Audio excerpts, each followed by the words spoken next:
ما شاء الله لا حول ولا قوة إلا بالله العلي العظيم. حسبنا الله ونعم الوكيل، نعم المولى ونعم النصير. ربي اشرح لي صدري ويسر لي أمري واحلل عقدة من لساني يفقه قولي. أعوذ بالله من الشيطان اللعين الرجيم. بسم الله الرحمن الرحيم.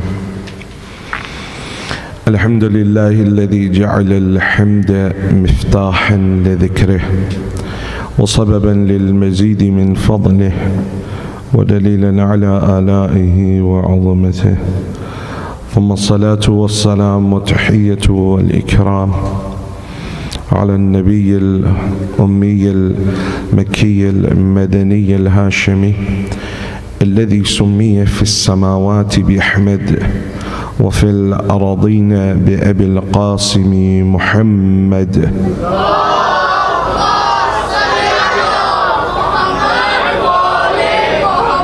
وعلى أهل بيته الأطيبين الأطهرين، سيما أولهم أمير المؤمنين وآخرهم بقية الله في الأراضين، روحي وأرواح العالمين لتراب مقدمه الفداء. ورحمة الله على محبيهم ومواليهم وشيعتهم أجمعين، ولعنة الله على أعدائهم وقتلتهم وغاصب حقوقهم ومنكري فضائلهم ملعونين. أما بعد، السلام عليك يا أهل بيت النبوة وموضع الرسالة ومختلف الملائكة ومحبط الوحي ومعدن الرحمة وخزان العلم. For the happiness of Hazrat Zahra Marziyah, for the enlightenment of the graves of your marhumin, of the graves of the shuhada, ulama and siddiqeen, for the safety of the followers of Ahl al-Bayt around the world, and for the safety and the hastening of the reappearance of Hazrat Baqiyatullah al-A'zam Marwahun al-Fida, please recite your loudest salawat.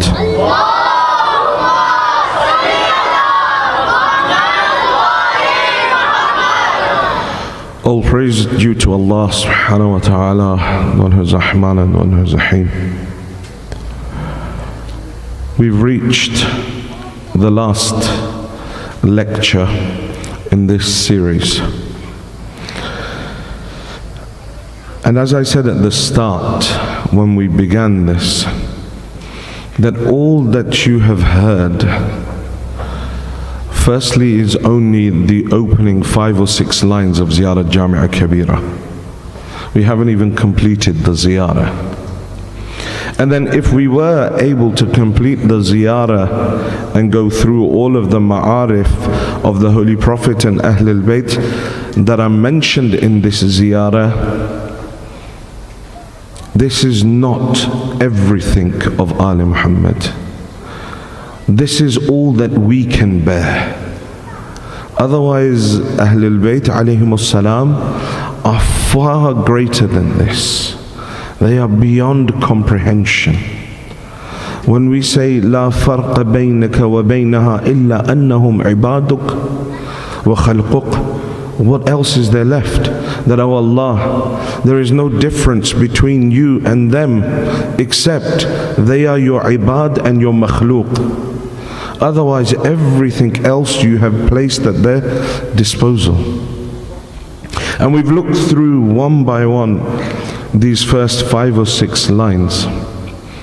And I hope that inshallah, if nothing else, it has given you a new way of looking at the Holy Prophet and Ahlul Bayt alayhim as-salam. And many of these things you may have heard them. But as I said the other day, that it has reached a point where either you say these things and you're a ghali, or you reject them and you're a mukassir. But in reality, we have given you evidences from the heavyweight ulama and the urafa, from our books of ahadith and the Holy Quran, that are there to support this notion and this aqeedah that we have in regards to Ahlul Bayt alayhimus salam. And we have reached the part of the ziyarah where we say that you Ahlul Bayt are khuzan al-ilm. You are the treasurers of the divine knowledge. What is the role of a treasurer? The treasurer of a committee does what? Takes the donations and everything, has the key to the funds. You go through the treasurer to be able to access the funds. He signs off the checks, he gets the funds out for you, he gives them. It's a very, apologies to all treasurers. I know it's a very superficial understanding. I know you do much, much more than that. But Zahiran, that's what he does. This word khuzan, it means exactly this. Treasurer. That you Ahlul Bayt are treasurers. Treasurers of what? Al-ilm, of the knowledge of God.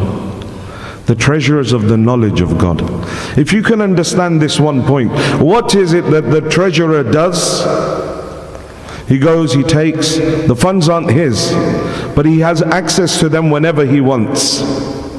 If you can understand that and then apply it to this point of khuzan al-ilm, you've understood the relationship of Ali Muhammad and the Holy Prophet with ilm al-ghayb and the ilm of Allah subhanahu wa ta'ala.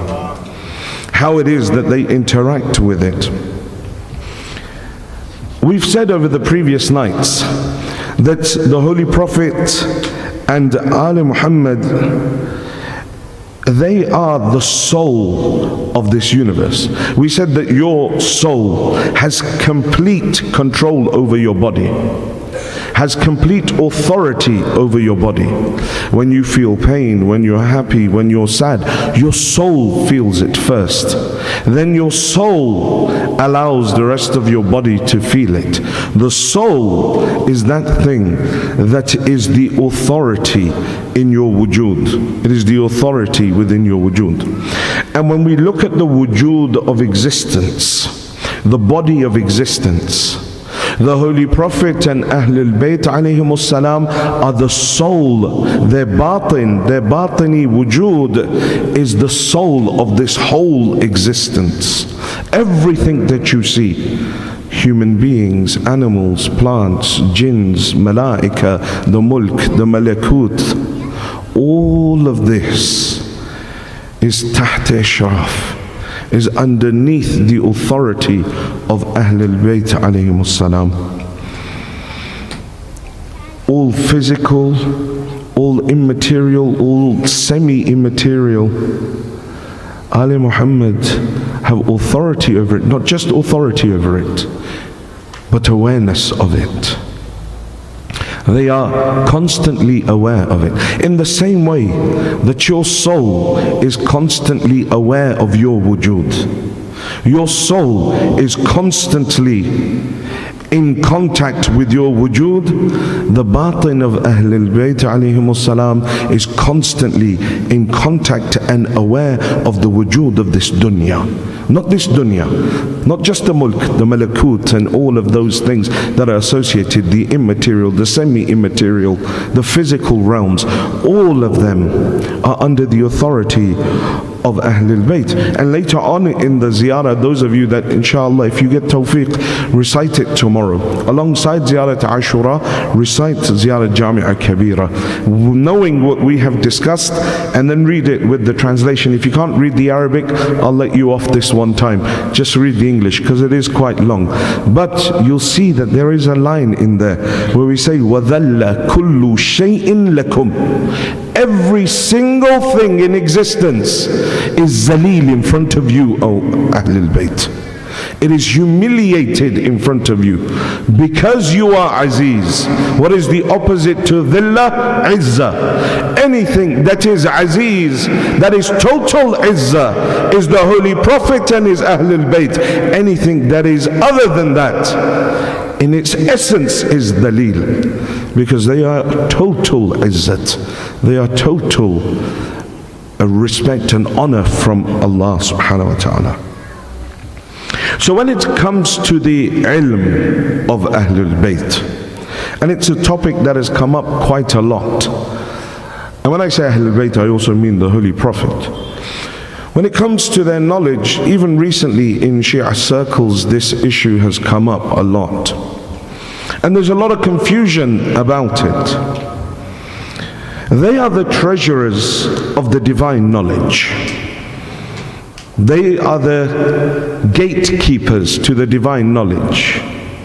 They are, and like I said yesterday, it's not that when we were discussing the sifat of Ma'din al-Rahmah, that it's not that they are bank tellers that take from one place and then give out Rahmah. No, they take it, it internalizes within them, and then they go. This is with all of those sifat of Allah subhanahu wa ta'ala. They are given it first. The wali tam receives all of that phase from Allah subhanahu wa ta'ala first. They internalize it, and then they also spread that phase out to the malaika, to the other realms and the other beings in existence. Now there are a few key points before we can go on with this discussion about the knowledge of Allah subhanahu wa ta'ala and the knowledge of Ahlul Bayt, and in regards to the knowledge of Allah. Now these are key points, and I will need your attention throughout this whole lecture, because it builds towards a point. If you miss out or you zone out, there is a chance that you may misinterpret. So the first two key points to understand is that they do not know everything at every moment. Okay? They do not know everything at every moment, but at every time they wish to know, they can. Alright? So the default position is this, that they do not know everything at every moment, but whenever they want to know about something, they can. They are treasurers of the divine knowledge, so they can access it. In our books of ahadith, we have a chapter that is called Babul Anna al-A'imma Idha Sha'u Alimu. The chapter that the A'imma, whenever they wish to know something, can know it. But the requirement is that they wish to know it.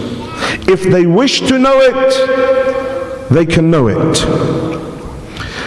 And these, and by the way, when it comes to this, we're not talking about hidayat, guidance, or all of the things that an imam needs to do in order to govern the universe. That ilm is always with the imam. That ilm is always with the imam. These are about certain things that are not related to imamat and not related to the guidance and the hidayat of the people. So those things that are not related to imamat and the guidance, they do not know them all of the time, but should they wish to know them, they can gain that knowledge. But they only access that divine knowledge when there is a real need. But what is important to understand is that the key to that knowledge is in their hand. Like the treasurer has the key to the bank vault, they have the key to the divine knowledge of Allah subhanahu wa ta'ala, and they can access it. And we'll look at the Quran, and we'll look at the ahadith and a few other things that we will try and form an argument around this for us. We mentioned before, even when we were talking about Mukhtalif al-Malaika and Mahbat al-Wahi, that the batini wujud of the Holy Prophet and Ahlul Bayt is also known as Lawh Mahfuz. And we said that Lawh Mahfuz is not a tablet per se, but rather it is their batini wujud, that primordial light. Their batin is primordial. Before anything existed, it is the first nur. But their physical existence came centuries, millennia after. But their nur was there first. If you remember the previous lectures, we discussed this. Their physical wujud is time dependent, it's here in the dunya. But their knowledge is linked with their batin. And that is timeless. That is timeless. It's primordial. It's from the start. It is qadim as well. Yeah? When we looked specifically at the Mukhtalif al-Malaika discussion, we said Jibreel alayhi salam goes, he reads from Lawh Mahfuz, i.e. their batini wujud, and because it comes from Tawheed into the realm of Wilaya upon the batini wujud of Ahlul Bayt, he reads from there, he comes and he presents it to their physical wujud here. The batini wujud, like obviously your soul, is the lifeblood of existence. Yeah, these points, you need to keep them alive in your minds. And I'm going through this very slowly so that we get every point. Said if there is no batini wujud, no wujud of the hujjah, the earth doesn't exist anymore. Just like if your soul is not there, your body no longer functions, it's dead. And the hadith says, لَوْلَا حُجَّةً لَصَاخَتِ الْأَرْضُ بِأَهْلِهَا, that if there was no hujjah of Allah upon the earth would collapse in upon its inhabitants. And we also said that the Holy Prophet and Ahlul Bayt in their batini wujud administrate over the whole of existence bi'idhnillah. They are, in other words, Ayn Allah. They are Ayn Allah. We said we recite in the ziyarat of Jum'ah for the Imam of our time, As-salamu alayka ya Ayn Allahi fi khalqih. Salam be upon you, O the eyes of God over all of existence. They are constantly aware of everything at every time. But at the same time as being aware, they are fani in Allah at all times. They are annihilated within Allah subhanahu wa ta'ala all the time. You hear about the story about Amirul Mu'mineen alayhi salam in Ruqu. Yeah, and he gives away his ring. Now some have questioned this idea. And they've said, how is it possible that Ali alayhi salam could give his ring in the state of ruku, when it is this same Ali that they said that when he's in sajda and he had an arrow in his foot, they said wait till he starts to pray and he goes into sajda, then pull it out, because Ali is not aware of his own existence when he prays. But how is it that here in the masjid, when the questioner comes or the beggar comes and asks to be helped, that same Ali that was unaware of the arrow in his foot sticks out his hand and gives it? Does it mean that he was concentrating here, wasn't concentrating on Allah subhanahu wa ta'ala? It's a genuine question. That in one side, Amirul Mu'mineen salamullah alayhi is in the state of sajda and he doesn't feel the arrow being pulled out. But here, he's reciting salah and doing ruku' and someone comes in and says, oh help me, is there anyone that will help me? And no one helps until Amirul Mu'mineen puts out his hand in ruku'. So what is it? Our great ulama have explained it like this. Shaykh Mutahri rahmatullah alayh, he says that the state of Amirul Mu'mineen when the arrow was in his foot was the state of fana, was the state of annihilation within Allah, meaning that he was annihilated. All he could see was his Lord. All that he could do was view his Lord. There was no eye left in Ali. There was no eye left in him. He was just witnessing Allah subhanahu wa ta'ala and he was unaware of himself. But the second state, where he is in ruku' and someone comes and questions and he puts his hand out, this is a stage after fana. This the Urafa refer to as baqa ba'd al-fana. Baqa ba'd al-fana, subsistence after annihilation. When one reaches this maqam of subsistence, I have lost myself, I am nothing, but I have become self-aware in this state of annihilation. annihilation. At that point, one becomes Ayn Allah, Uzan Allah, Yad Allah, Lisan Allah, because everything that he does is only and only upon the command of God.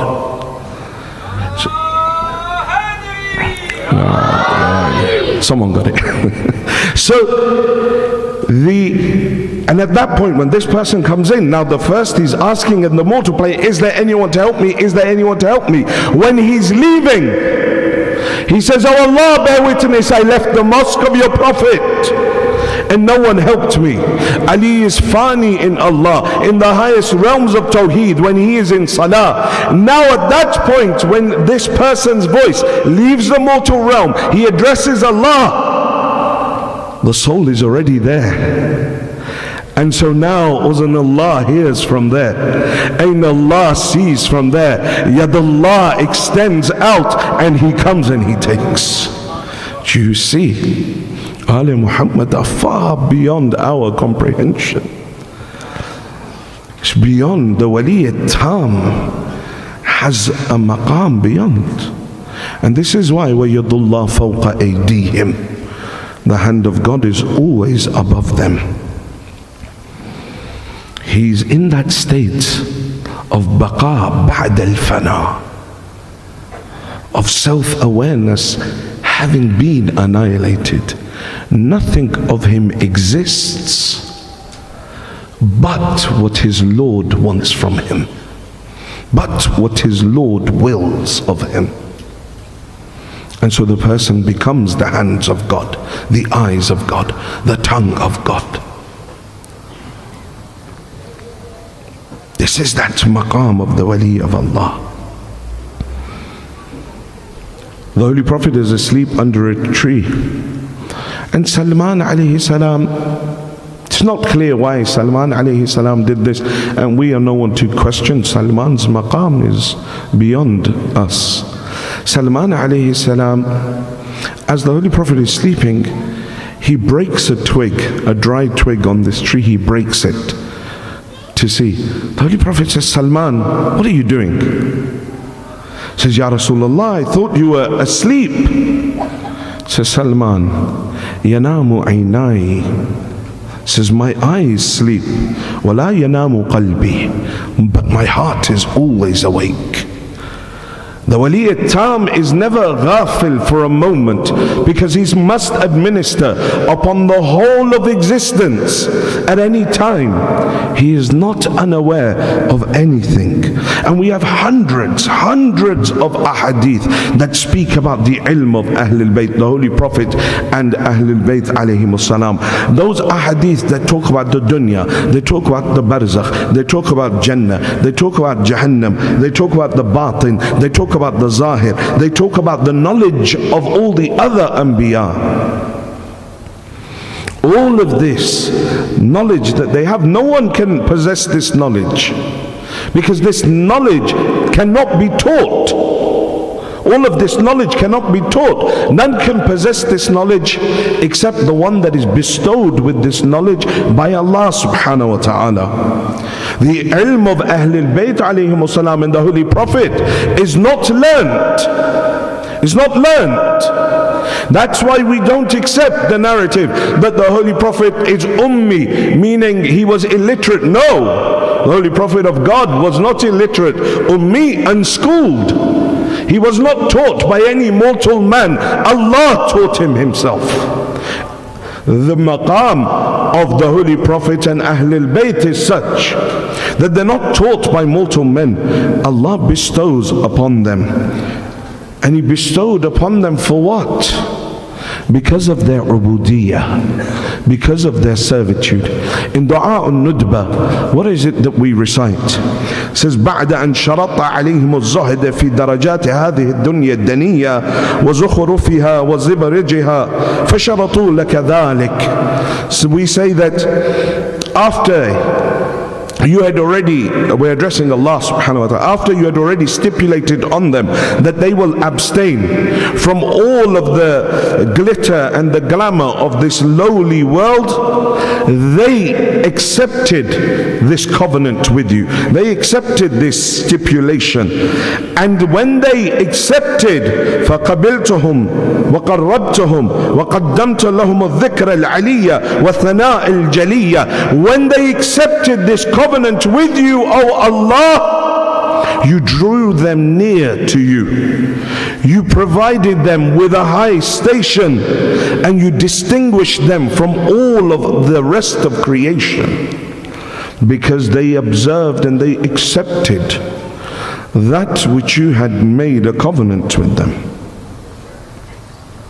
This is the maqam of the ilm of Ahl al-Bayt. Right now we even have our own Shi'as that question the knowledge of Rasulullah and Ahl al-Bayt alayhimus salam. Some have begun to question the maqam of Ahl al-Bayt alayhimus salam. And this infiltration of a Wahhabi mindset or a Wahhabi thought process that has come forward, that we're saying that Hasbuna Kitab Allah. No, only show us from the book of Allah. Only show us from the book of Allah. We're Quranists. Khoya, you can't be a Shia if you're a Quranist. What happened to the Itra? Inni tariqun fikum al-thaqalain. Kitabullah wa itrati ahlu bayti. Shia, Sunni have weighted this hadith as being sahih. So no, we only want the Quran, we don't accept any sort of ahadith. And they come and they say, well, the Holy Quran says that no one has ilmul ghayb except Allah subhanahu wa ta'ala. And there are a number of ayat in the Holy Quran, they're right. The one that you recite in Salatul Ghufayla, so وَعِنْدَهُ مُفَاتِيهَ الْغَيْبِ لَا يَعْلَمُهَا إِلَّا هُ, and with him are the keys to the knowledge of the ghaib. None know it إِلَّا هُ, except him, himself, Allah subhanahu wa ta'ala. Many other ayat like this. Or then you have hadith, the Holy Prophet comes and says, I've lost my camel. I've lost my camel. I don't know where it is. Or Imam Sadiq is seen in Al-Kafi, there's a narration. He comes out of his house into the sahan of his house where other people are sitting. And he says, who is there that says that we know everything in this world? I've lost one of my workers. I don't know where he's gone.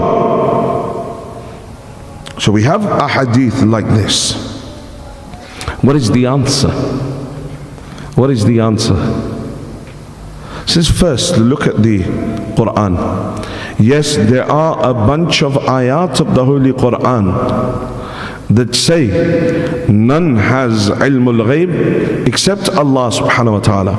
But at the same time, there are another group of ayat that say no, there are individuals that Allah has all the knowledge of the ghayb, illa man irtada, except those whom He chooses, or those whom He selects. There are many ayat. Alimul ghaybi fala yudhiru ala ghaybihi ahada illa man irtada min ar-rasul, says that He does not reveal the knowledge of the ghayb to anyone except those who He chooses from amongst His apostles. And ayat like this. So when we have one side saying nope, nobody has ilmul ghayb but Allah, but then in the same Quran it's saying no, well, there are some people that have some ilmul ghayb. How do you consolidate these two? If na'udhu billah, is Allah na'udhu billah contradicting Himself? How is it that we consolidate these two sets of Quranic ayat? One says God has no knowledge. One says that nobody has any knowledge of the ghaib except Allah. Another set say that Allah has all the knowledge and those except those whom He chooses. How do you consolidate them? The answer is very simple. Answer is very simple. Here when it is saying ilmul ghaib is only for Allah, It is right. Ilmul Ghaib is only for Allah. In what sense? Bidhat. If you remember, we use this term quite a lot in this series, bidhat. Meaning God has the knowledge in Himself. It's bidhat. He hasn't gained it from anyone else. It is bidhat. The Quran is saying ilmul ghaib of Allah is zati. It is part of His essence, and only He possesses it in His essence. No one else can possess knowledge of the unseen within their essence. The Holy Prophet and Ahlul Bayt alayhimus salam are not possessing this knowledge bidhat. They're not possessing it in their essence. No one has ever claimed that they possess it as part of their essence. The ayat that are saying there are some who Allah chooses means that they are drawing from Allah. The knowledge is not part of their essence. The knowledge is not part of their essence. And if anyone possesses the knowledge of the unseen, it is not bidhat. It is not bidhat. Does that make sense? Yes, no, maybe so. Okay. Allah.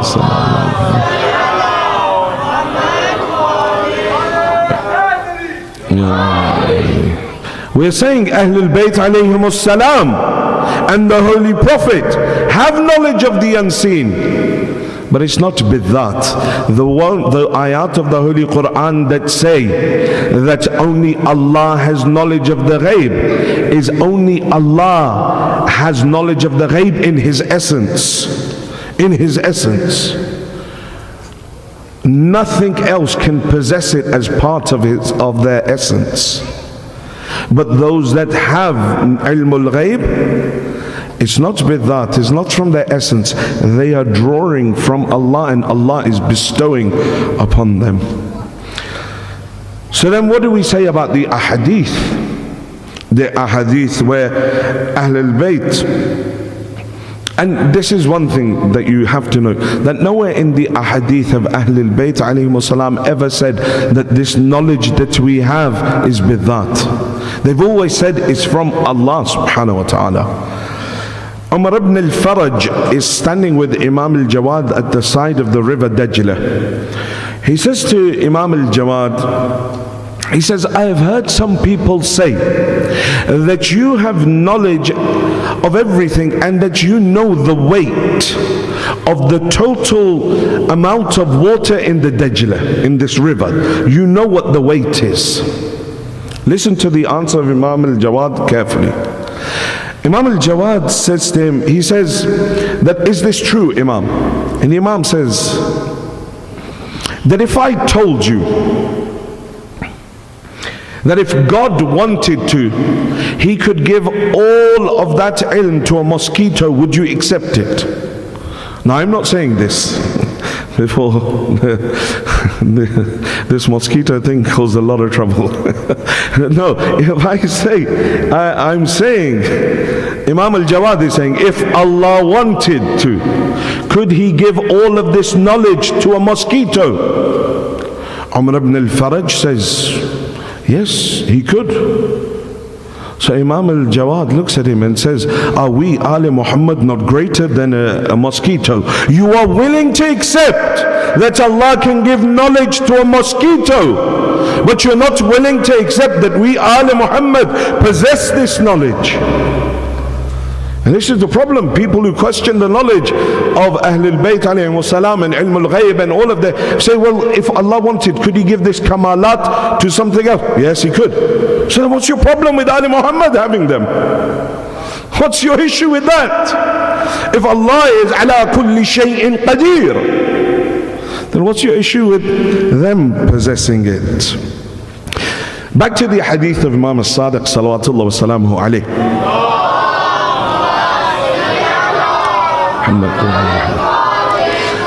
Imam Sadiq comes out from his home, says, who says that we have all of this knowledge?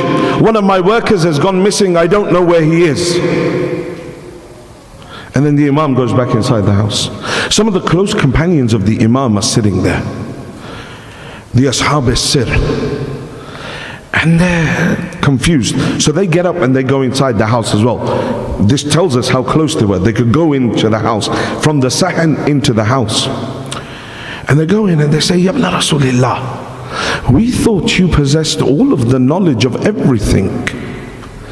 Everything and of all things that are in existence. But right now you just said. Now some of those that have tried to explain this hadith, they have said that Imam alayhi salam at that point was trying, because there were some ghalis in the crowd of those people who had started now to push the Imam to the level of God, and there was a risk that they would become misguided. So the Imam, in order to save them from their misguidance, did a form of taqiyya almost. So he said, who says that? But when he went inside with his ashab as-sir, and they said to him, Ya Ibn Rasulillah, we thought you knew everything. Imam says to them, and Imam doesn't answer directly. It's beautiful how Imam replies to them. He says to them, you've seen in the Holy Quran that Asif al-Barkhiyya, that the Holy Quran says that Asif al-Barkhiyya had ilmun min al-kitab. He says, you know this ayah? He says, yes. He says, keep this in your mind. He says, that ilmun min al-kitab of Asif al-Barkhiyya that enabled him to bring the throne of Bilqis all the way from Yemen towards Sulaiman alayhi salam in Palestine, before even the eye could blink. All of that power was just from a little knowledge that he had from the book. Little knowledge that he had from the book. If it's not too much trouble, if we could ask everyone to move forward, and then I'll continue the point. Just a little bit more, everyone close together. Sisters as well, please. If it's not too much trouble. Close the gaps, please. Ya Ali, Ya Ali, ahsantum, ahsantum, thank you.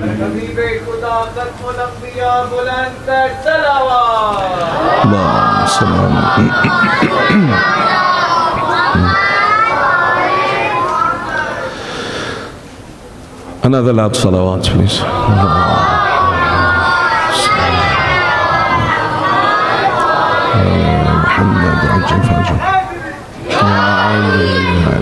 Santum, if you could just fill up all of the gaps. I can see a gap from here, guys. I don't know how you guys can't see that massive gap in the middle there.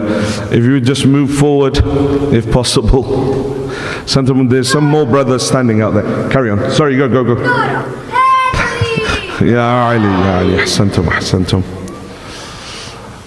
Thank you. Sorry for the trouble. It just makes it easier for everyone else. So all of the knowledge that Asif al-Barkhiyya possessed, that enabled him to bring the throne of Bilqis all the way from Yemen to Palestine before Sulaiman alayhi salam could even blink, was just ilmun min al-kitab. He says, let me explain what ilmun min al-kitab is. He says, it is like a droplet from an ocean. Says it's like a droplet from an ocean. This is the ilm that Asif al-Barkhiyya had. But we, Ali Muhammad, we are spoken about in the Holy Quran, where Allah subhanahu wa ta'ala is saying, Kafa billahi shahidan bayni wa baynakum wa man indahu ilmul kitab. Says that we are being spoken about, the one that is وَمَنْ عِنْدَهُ عِلْمُ الْكِتَابِ, the one that possesses all of the knowledge of the book. This ilmul kitab, this ilmul kitab is explained in other narrations. They say this isn't the Quran that is referred to here, that Ali Muhammad have knowledge of the Quran. This ilmul kitab is in reference to Ummul Kitab. Ummul Kitab is the batin of the Holy Quran. The batin is greater than the physical understanding that is manifested in this dunya. We, Ali Muhammad, possess the knowledge of Ummul Kitab.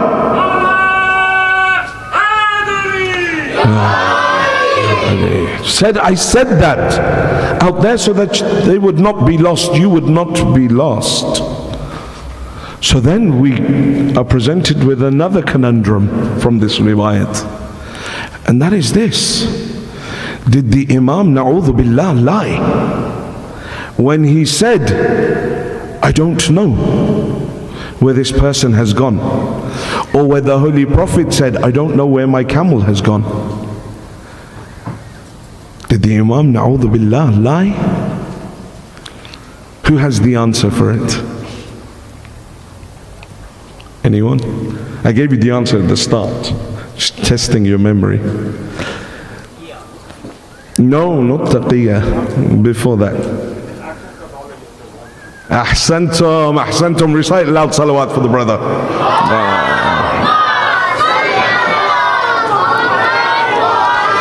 Remember the chapter in Ahadith, what was it?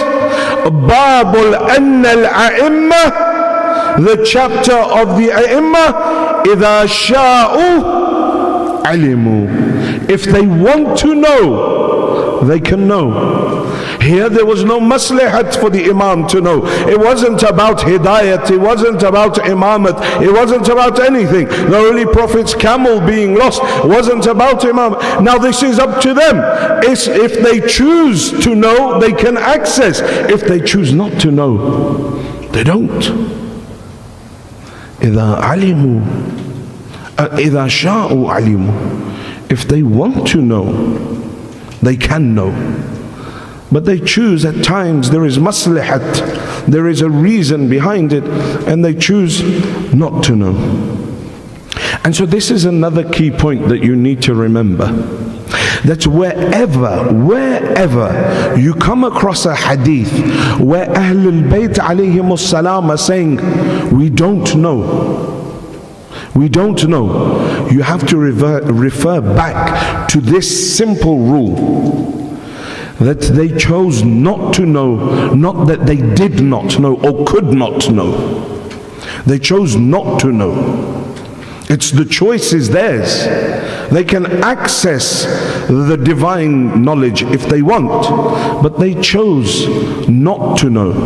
When you see a narration which says from the 12th Imam, I don't know when my ghaibah will end, or you see the other Imam saying, we don't know how long the ghaibah will be. This is not that that knowledge isn't there available for them to take from that Lohe Mahfuz. It is that they choose not to access that knowledge. They choose not to access that knowledge. And it is the same reason when it comes down to Karbala and all of these things. At times they have access to knowledge, but there is no maslahat in acting upon the knowledge. Imam al-Hussein knows he's going to die, but he also knows it's the irada of Allah subhanahu wa ta'ala. And so the maslahat here is that I must go towards that shahadat. Must go towards that shahadat. So anywhere that you see that Ahlul Bayt are saying, we don't know, know that it is because there was no maslahat for them to know. They chose not to know. It's not that they cannot know. It's not that they cannot know. And this is why we refer to them in Ziyarah Jami'a Kabira as Khuzanul Ilm, as the treasurers of the divine knowledge of Allah. This was our last lecture. And as I said at the start, that this is not all of Ahlul Bayt, all of the maqam and the fada'il of Imam and the virtues of the Imams and the Holy Prophet. It is far, far greater than this. Far, far greater. And as it is my last night, I thought I'd take this opportunity to firstly apologize if I've offended anyone. Anyone in whichever way, shape or form, if I've said something, if I've acted in a wrong way, if I've said something in my speeches that has offended you, I truly apologize. Even the roadmen, I apologize. It was just to wake you up, and today you weren't hanging out outside the flat, so I guess that's a win. And I don't have your names in front of me, so that's a double win. So even you, that was done out of love. Inshallah, but if I have offended anyone, I hope that you will find it in your heart to forgive me. And I want to thank everyone, your attendance to the Majlis on time as well, and the numbers that you have attended in is truly humbling. And I just pray that Allah subhanahu wa ta'ala gives us tawfiq to truly understand the maqam of Ahlul Bayt alayhimus salam, and instill that love into our future generations. For this wilayah is very important. It's very important. You know, people have asked me about marriage and should we get married to this person and that person, and I just say to them, look, it's as simple as this. First, look for the wilayat of Ahlul Bayt, the wilayat of Amirul Mu'mineen. And remember, we defined wilayat not as hub, not as love, because even non-Muslims have love. Wilayat is this person willing to sacrifice everything for the sake of Ahlul Bayt alayhimus salam. When you are choosing, and people have asked me, and I haven't answered up until now, but when you are choosing a spouse, look for the wilayat of Ahlul Bayt alayhimus salam. First and foremost, the wilayat, because you have been given something that is so precious, that is so precious. Imagine if you're, generally it happens, mothers, they gather gold and they, try and store it for their future generations, for their kids. And they look and they think, right, which one of these children of mine can I pass on this wealth to? Which one of this will take care of this very important heirloom? They've received it from their mother and from their mother. Which one will take care of this heirloom? It has a lot of history attached to it, a lot of struggle attached to it. And so they look amongst their children, who is the one that is more sensible, that will preserve this heirloom? And they go and they give it to that person. They won't give it to the child that's, a bit clumsy, a bit absent-minded. They'll just drop it somewhere and carry on and forget. You have been given something that is far more valuable than any heirloom, and that is the wilayat of Ali ibn Abi Talib in your hearts. Do not compromise on the wilayat so that it is watered down for your next generation. The wilayat is very important. Always, always focus first on the one that is willing to sacrifice their self for the sake of this wilayat. Tonight is the night of Ashura. Tomorrow is the day of Ashura. The eighth Imam would say, إِذَا دَخَلَ شَهْرٌ مُحَرَّمٌ لَا يُرَى أَبِي زَاحِقٍ. Says that whenever the day or the moon of Muharram was seen, I would never see my father Imam al-Kadhim smiling, and his sorrow would increase until the day of Ashura, where he would be unconsolable. Tonight and tomorrow, my adults know, for the younger brothers and sisters, tomorrow is a day where we have to show apparent grief. The narrations are, have your sleeves turned up, have your buttons opened, look disheveled like someone who is in a state of gham, not come in freshly clean shaven for the day of Ashura. Show that you are in a state of mourning, a state of remembrance. For tomorrow is the day that even the Imam of our time is unconsolable. And so tomorrow, it is your duty to control your laughing and your joking and your going out of the masjid and buying things from the shops or the takeaway. Cut it all out for one day. If you can, from tonight, focus on the tragedy of Imam al-Hussein. If until this point you have not been able to cry, then ask Allah subhanahu wa ta'ala what sin you committed, that He has hardened your heart, that you can't shed tears. Because I said to you in the earlier nights, tears for Imam al-Hussein are a sign of rahmah. Tears for Imam al-Hussein wipe away your sins. This is tawfiq min Allah. It's tawfiq min Allah. It is an opportunity from Allah. If you can't cry, spend this night doing istighfar. Ya Allah, why is my heart so hard that I can't cry for Hussein ibn Ali? After hearing all of the tragedies of Imam al-Hussein, what sin did I commit? Do istighfar, so when the day of Ashura dawns, your heart is broken. Your heart is broken. For tomorrow is no ordinary day. Tomorrow is no ordinary day. وَالْمُصِيبَةُ الْعُظَمَةُ. It is the greatest of musibah. Tomorrow is that day that brought so many tears to the eyes of the Imam of our time, that he says that, oh my grandfather, I cry for you sabbahan wa masa'a, وَلَا أَبْكِيَنَّ لَكَ بَدَلَ الدَّمُوعِ دَمْعًا. And when my tears run out, I cry for you morning and night. And when my tears run out, I cry tears of blood for you. Such is the musibah of the day of Ashura. The night of Ashura, if someone can extinguish the lights, I'd be eternally grateful. The night of Ashura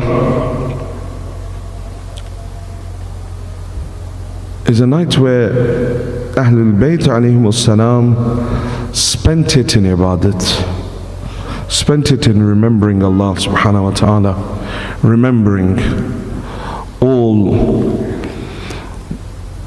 their worship. And the mothers spent part of the night preparing their children. Zainab would sit with Awan and Muhammad and she would prepare them. Farwa would sit with Qasim and she would get him ready. My son, make sure you go and you give your life for Imam al-Hussein. But there was one mother that had absolutely no idea that tomorrow her son would also be slaughtered.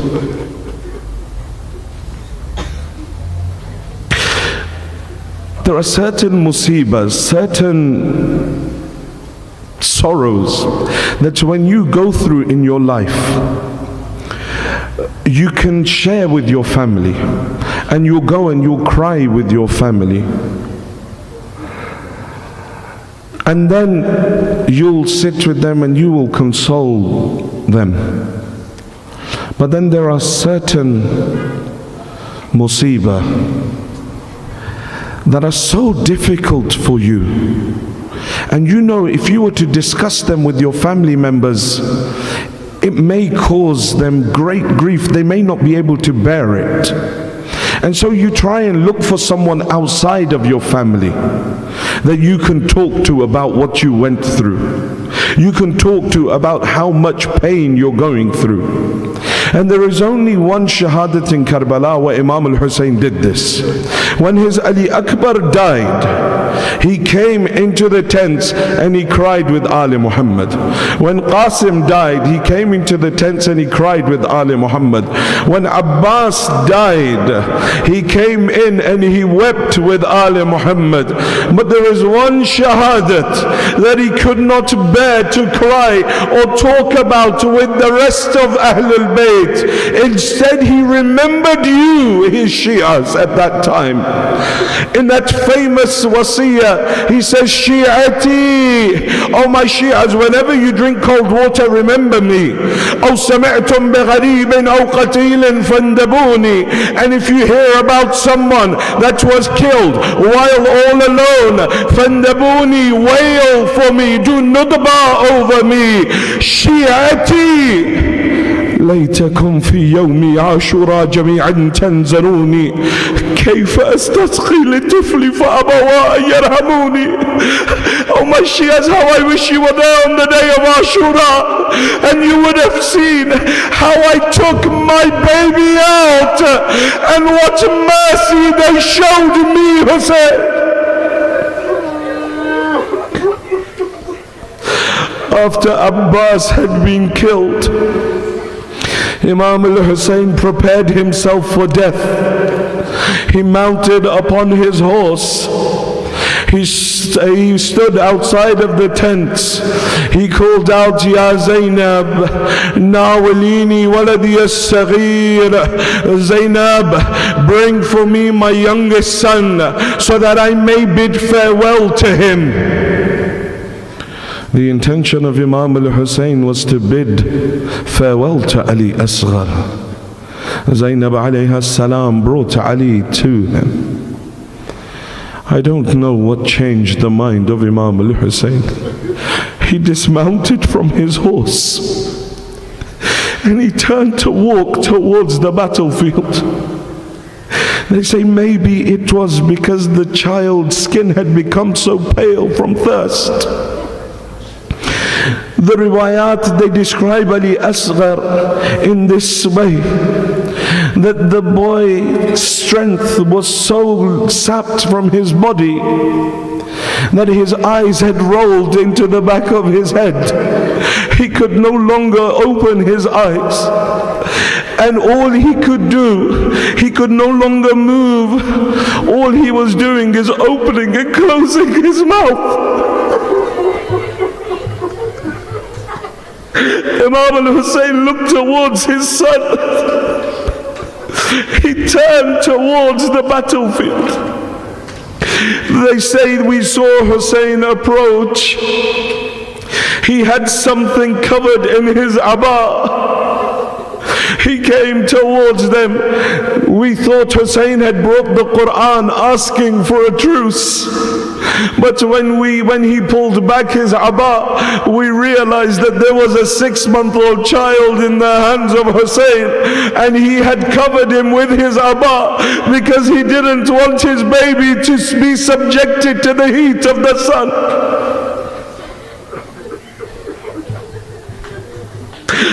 Abu Abdullah stands in front of them with his last hujjah. He holds up Ali Asghar. He says, your battle is with me.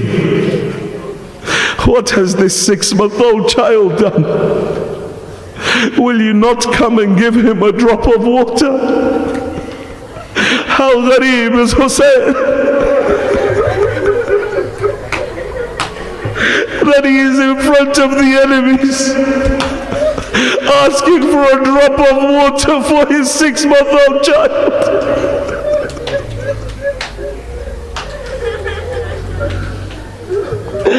Imam says, he says, will you bring not a drop of water?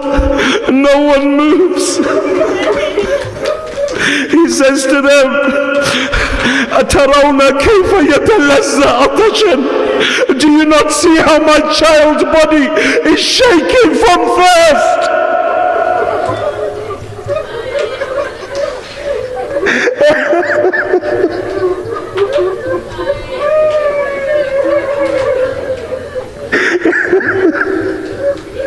He says, أترون كيف يتلذذ عطشا? Do you not see how my child's body is shaking, is shivering from thirst? The army of Yazid begins to change. Tears begin to form in their eyes. Umar ibn Sa'd comes towards Harmala. He says, Harmala, cut off the words of Hussein.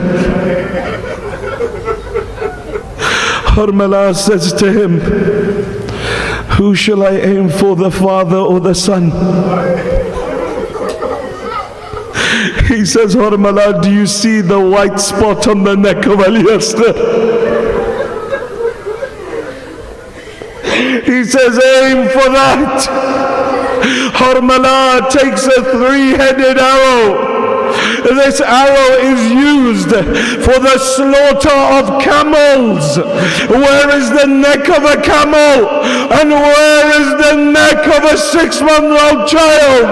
Harmala takes aim. He fires this arrow. Do you want to know what effect this arrow had on the neck of the 6-month-old child?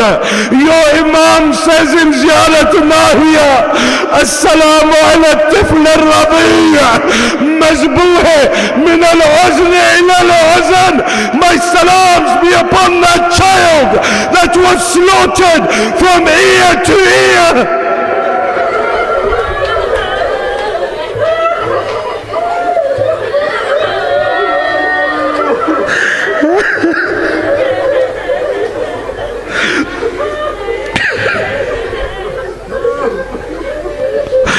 Imam al-Hussein looks down at the child. The Maqatil says Hussein filled his hand with the blood of Ali Asghar. He threw it towards the heavens. The narrator says, by Allah, I never saw a single drop fall back down to the earth. Then he took another handful of his blood and he poured it over his face and his beard. Hussein looked down at the child. He looked up towards the heavens.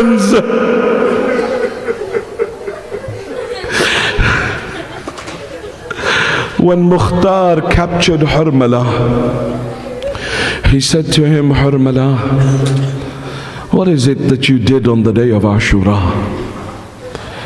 He says, Mukhtar, I fired 7 arrows. 4 hit, 3 missed. Says, what were the 4 arrows that hit?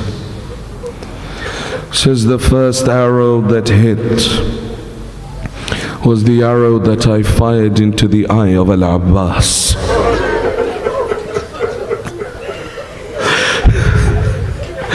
The second arrow that I hit was a 3-headed poisoned arrow that I fired into the chest of Hussein. The 4th arrow that I fired was an arrow that I fired at Abdullah ibn Hassan as he came to defend his uncle in his final moments. Says the 4th arrow I fired, Mukhtar, was a 3-headed arrow that I fired into the neck of the 6-month-old child of Hussein. Mukhtar says to him, Mal'oon, did your heart not break for Hussein at any point?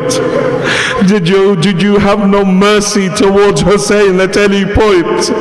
He says, Mukhtar, if you ask me, there was only one time my heart broke for Hussein. He says, when was it? He says, when I fired that 3-headed arrow into the neck of Ali Asghar and it pierced the neck of the boy. I looked towards the face of Hussein. Hussein looked at his child.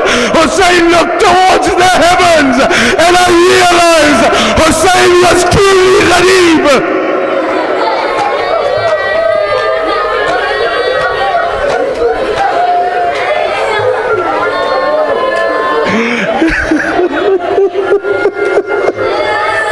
That Hussein was truly alone. He had no one by his side.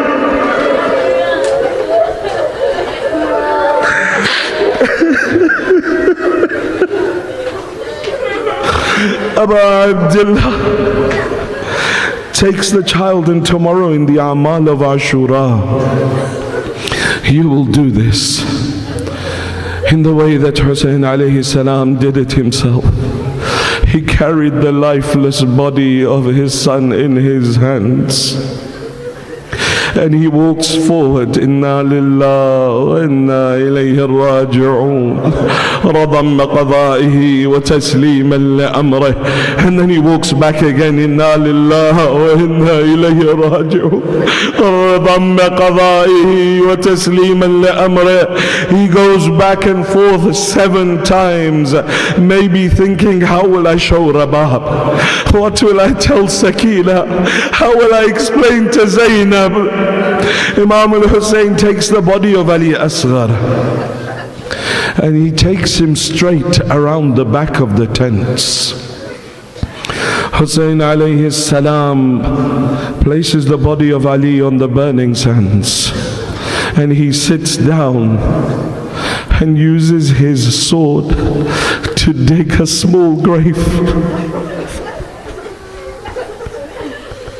Then he holds on to Ali Asghar. Nowhere in the event of Karbala was there ever a voice heard from the heavens except at the death of Ali Asghar. The Maqtal says, when Imam al-Hussein was wanted to place his child into the grave, they say Hussein held on to the boy one last time. فَبَكَى الْحُسَيْنِ بُكَاءً شَدِيدًا. Hussein began wailing loudly, crying loudly as he held the lifeless body of his son in his hands. At that moment, a voice came from the heavens, Hussein, leave the child. We have wet nurses waiting for him in heaven. Abi Abdullah places the body of Ali Asghar in the grave. He wants to bury the child. He hears someone running behind him. He turns around. Rabab is coming. Ya Aba Abdullah, let me see my son one last time. When Rabab sees the state of Ali Asghar, when she sees the state of Ali Asghar, she can't say anything. The only thing that she says, Bunayya, amithluka yunhar, my son, are the likes of you slaughtered in the way of the camels.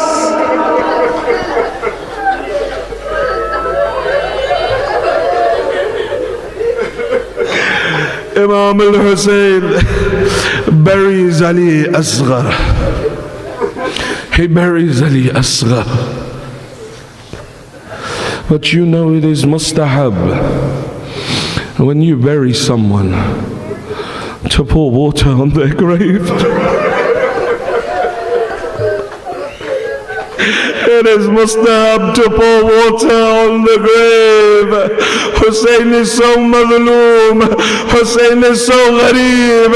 There is no water left in the tent to pour on the grave of his child. The riwayat say, وَضَعَ خَدَّهُ عَلَى الرَّمْلِ وَالتُّرَابِ.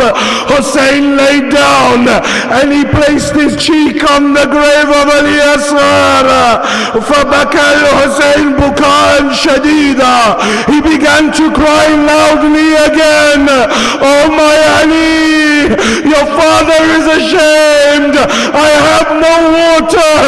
My tears will be the water of your grave.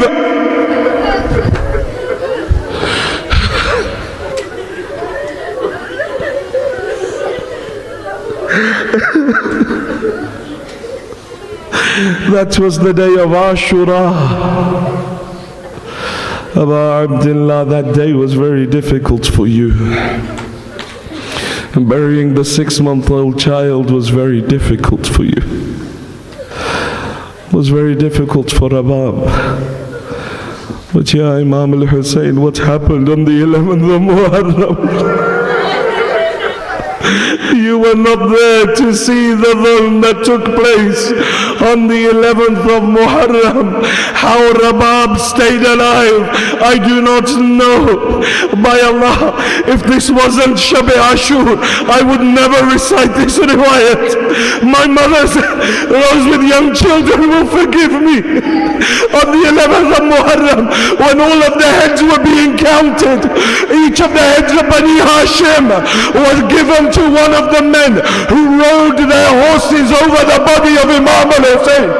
All the heads were distributed. 11 heads of Bani Hashim were distributed. One man came forward. He said, Umar ibn Sa'ad, I also ran a horse over the body of Hussein. Give me one of the heads. Umar ibn Sa'ad said to him, I have distributed all of the heads.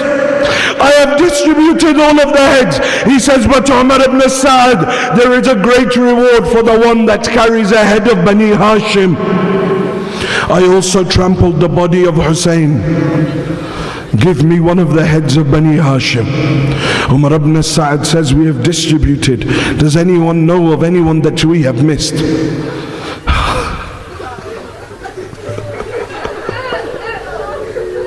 By Allah, if this wasn't the night of Ashura, I don't recite this riwayat any other time. One man says, I said something and for the rest of my life I regretted what I said. I said to him, Umar ibn Sa'ad, I saw Hussein take the 6-month-old child and bury him behind the tent. Umar ibn Sa'ad brought 40 men with spears in their hands, said, ride over the area, strike the earth with your spears. At one point, a man struck the earth. Rabab was watching. Sakina was watching. He struck the earth with his spear. He pulled out his spear. The body of Ali Asghar. He takes the body. He holds on to the head. Holds on to the feet. He pulls the head from the body of Ali. He throws the body towards Rabab.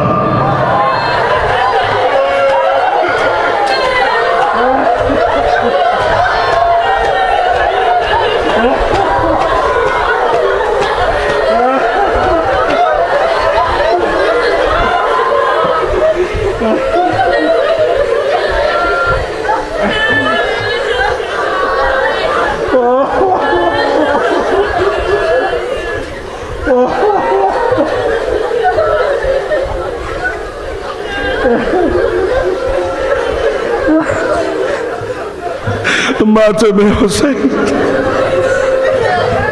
वीरन गाजी इंज शामा गया वेख सजाद जरा कि वे वसदाए बिरा कि वे वसदाए बिरा ओ दिन गेरी विच